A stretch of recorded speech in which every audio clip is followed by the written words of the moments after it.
Hi, everyone. Well, tonight we're continuing with Seedfolks by Paul Fleischman.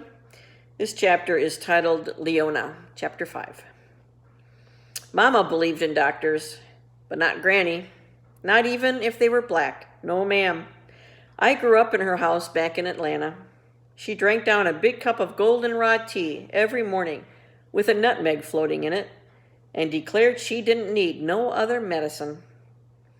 Dr. Bates tried to sell her his iron pills and told her straight out that tea of hers would raise her blood pressure and burst her heart. He passed away that very same summer. Next doctor said it would give her brain fever. He died on his 50th birthday, I believe, right during the party. Granny lived to be 99 by her count. She kept a scrapbook with the obituaries of all the doctors she outlived and could recite the list of names by heart, like the chapter out of Genesis. We took to going to their funerals right regular over the years. She always laid some goldenrod on their graves. I was thinking about her one day, walking home from the grocery store on Gibb Street. Then I came to the vacant lot and saw 3 people in different parts of it. I thought maybe they were looking for money. Turned out they had shovels, not metal detectors. When I saw they had little gardens going, I said to myself, I believe I'll plant me a patch of goldenrod right there. There was a man standing and watching from the sidewalk, and a girl looking down a window. There were probably lots of folks who'd want to grow something, just like me. Then I studied all the trash on the ground. Don't know why anyone called that lot vacant. The garbage was piled high as your waist. Some of it from the neighborhood and some dropped off by outside people. The ones who don't want to pay at the dump or got dangerous chemicals or think we're such slobs down here we won't mind another load of junk. We can't get City Hall to pick up our trash, but we got it delivered just fine. The smell's enough to curl a crocodile's nose, especially in the summer. The gardeners had made some trails through it, but I knew precious few would join them until that mess was hauled away. Looking at it, I knew this wasn't a job for no wheelbarrow. This was a job for the telephone. I marched on home. I've got 2 kids in high school that are complaining about having nothing to do and such about things that needed changing. Next morning was Monday. At 9 o'clock, I drank me a tall glass of water. I knew I'd be having to say the same thing to 15 or 20 government folks. I put Miles on the CD player and stretched out on the bed. Might as well be comfortable when you're on hold. Then I opened the phone book and started in dialing. You ever watch a saxophone player up close? They push down a key and way at the other end of the instrument something moves. That's what I was looking for, the key that would make that trash disappear. I tried the city of Cleveland, then the Cuyahoga County, then the state of Ohio, and finally the U.S. government. 6.5 hours later, I found out the lot was owned by the city. But the people running Cleveland don't usually come down here unless they take a wrong turn on the freeway. You can't measure the distance between my block and City Hall in miles. Just the same, I kept working on it the next day. The Citizens Information Center told me to call the Public Health Department. They sent me to someone. They're all trained to be slippery and to be out to lunch, to not return messages, and to keep folks on hold till they get gray and die. I had the feeling I was getting farther from the key I needed instead of closer. Then on the 3rd day, I thought on it. When people talk to you on the phone, you're nothing but a voice. And when you're on hold, you're not even that. I had to make myself real to them. That morning, I took a bus downtown and walked into the public health department. Told about the trash all over again to this dolled-up receptionist. Let her see me up close and personal and hear me loud and clear. She just told me to sit down with the others waiting. I did. Then I opened the garbage bag I picked up in the lot on my way. The smell that came out of it made you think of hog pens and maggots and kitchen scraps from back when Nixon was president. It was amazing how quick people noticed it, including that receptionist. And even more amazing, how quick I was called in to have a meeting with someone. I was definitely real to them now. I brought that bag along with me into the meeting to keep it that way. Chapter 6 is titled Sam. I saw people on the sidewalk watching something.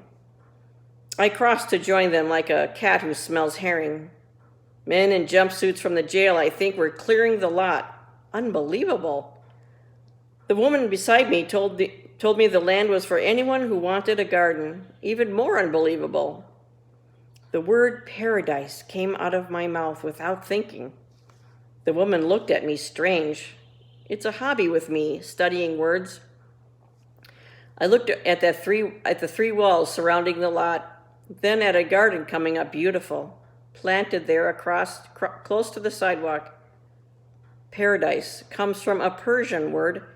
It means walled park. I told the woman that. This time she gave me a little smile. I smiled back. That's my occupation. You've seen fishermen mending the rips in their nets. That's what I do, only with people. I used to try to patch up the whole world.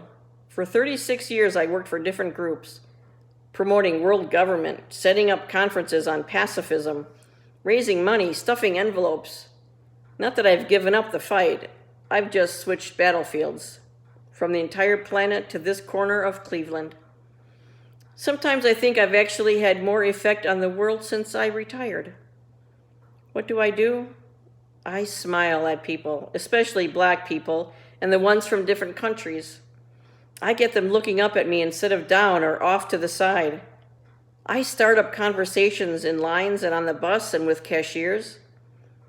People see I'm friendly, no matter what they've heard about whites or Jews. If I'm lucky, I get them talking to each other, sewing up the rips in the neighborhood. I hadn't had a garden since I was a kid.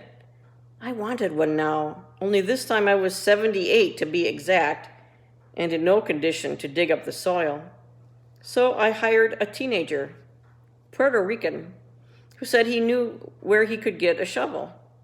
He knew he'd have to do a good job to be paid. He worked that soil until it flowed through your fingers like silk. I paid him well and offered him a row. We finally compromised on selling pumpkins after I explained how much he could probably get for them at Halloween. He was new to the neighborhood. We chatted back and forth, squatting there in the cool of the evening, planting our seeds, a few other people working, a robin singing out strong all the while. It seemed to me that we were in truth in paradise, a small Garden of Eden. In the Bible, though, there is a river in Eden. Here we had none, not even a spigot anywhere close by, nothing. People had to lug their own water in buckets or milk jugs or soda containers. Water is heavy as bricks, trust me, and new seeds have to be always moist. And in all of June, it didn't rain, but 4 days. The result? People bent over like coolies, walking sometimes 3 or 4 blocks, a gallon jug in each hand, complaining all the time about the water. Mine I had hauled by a 3rd grader with a wagon. The contest I started came later. Water aside, we had other problems. People in the garden told friends and relatives. The lot was big. There was plenty of room. But when newcomers joined, at least at the beginning, they could usually get a spot near people they knew. One Saturday, when the garden was fullest, I stood up a minute to straighten my back, and what did I see? With a few exceptions, the blacks on one side, the whites on another, the Central Americans and Asians toward the back, the garden was a copy of the neighborhood. I guess I shouldn't have been surprised. A duck gives birth to a duckling, not a moose. Each group kept to itself, spoke its own language, and grew its own special crops. One man even put up a pole and flew the Philippine flag above his plot. Then there was the garbage.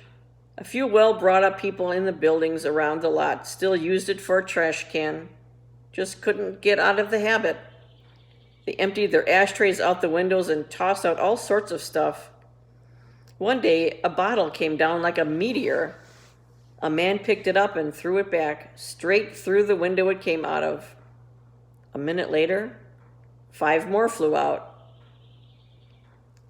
Next, I thought to myself, someone might shoot. Instead, thank God, they only shouted.